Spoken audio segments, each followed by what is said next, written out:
Chapter 6 of The Chocolate Touch. When the others had been excused to go out for mid-morning play, John had to go and stand by Miss Plimsoll's desk. "John," Miss Plimsoll said, "you mustn't make up silly stories to excuse your failures. I must have the truth. What did you do with your pencil?" "This is it," John said, showing Miss Plimsoll the pointed stick of chocolate. "Really it is. It's changed." "What do you mean it's changed?" Miss Plimsoll demanded. "That's my pencil," John tried to explain, "only it isn't the same anymore. Nothing stays the same today if I put it into my mouth. The same thing happened when I chewed my gloves. They were chocolate too." "John," said Miss Plimsoll slowly, "do you feel all right?" "Yes, thank you," John said. "I feel all right, except," he added, "I'm getting so thirsty. The water from the water fountain turned into chocolate, and so did the water upstairs. I would like a drink of cold water." "Yes, John," Miss Plimsoll said. She suddenly looked pale. "You run out and play with the others. I'm going to have a talk with the nurse." "And John," Miss Plimsoll said as he started toward the classroom door, "here's another pencil. Be a good boy and try not to lose it. I'm afraid I'll have to keep this piece of chocolate until school's out. You know we don't allow anyone to eat candy in class." Miss Plimsoll put the slightly chewed chocolate pencil in her desk drawer, and John went out to look for Susan. He found her skipping rope with two girls in his class. John usually scorned skipping rope. That means he didn't like it. He preferred hide and seek, tag, FBI and spies, kick the can, or any other good, exciting game.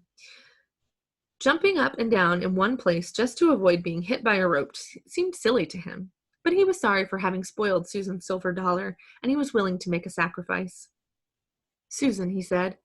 Susan continued to bounce on one foot as her two friends swung the rope over and under, over and under, over and under her.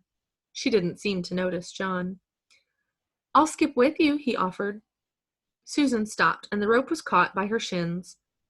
"Let's try doubles, backwards," she said, but not to John. She ignored John.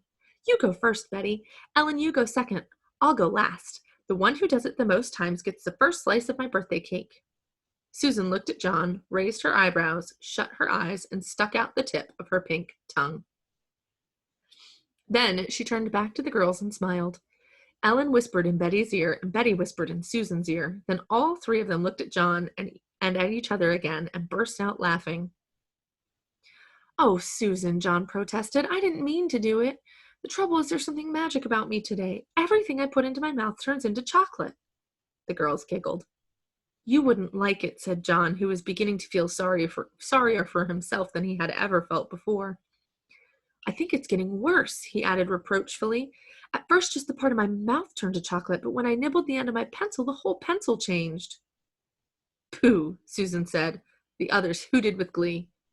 "Maybe I'll get sick and die," John warned. "Maybe I'll turn into chocolate myself. Then you'll be sorry." "I don't believe one word about the chocolate," Susan said. "And if it was true, you'd be glad, because all you ever like eating is chocolate." "If you don't believe me," John retorted, "just you give me that skipping rope and I'll prove it."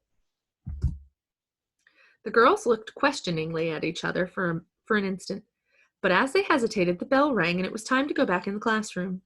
The rest of the morning passed slowly for John. He was afraid that his mother was going to be cross about the missing gloves. She might not accept the excuse that he had eaten them. He regretted his messed up arithmetic test. He was sad about Susan's anger and disbelief, and he was getting terribly thirsty. Once during geography and once during art, he was excused to get a drink of water. Both times, however, he swallowed nothing but sweet chocolate. His mouth was getting stickier and sweeter and drier by the minute.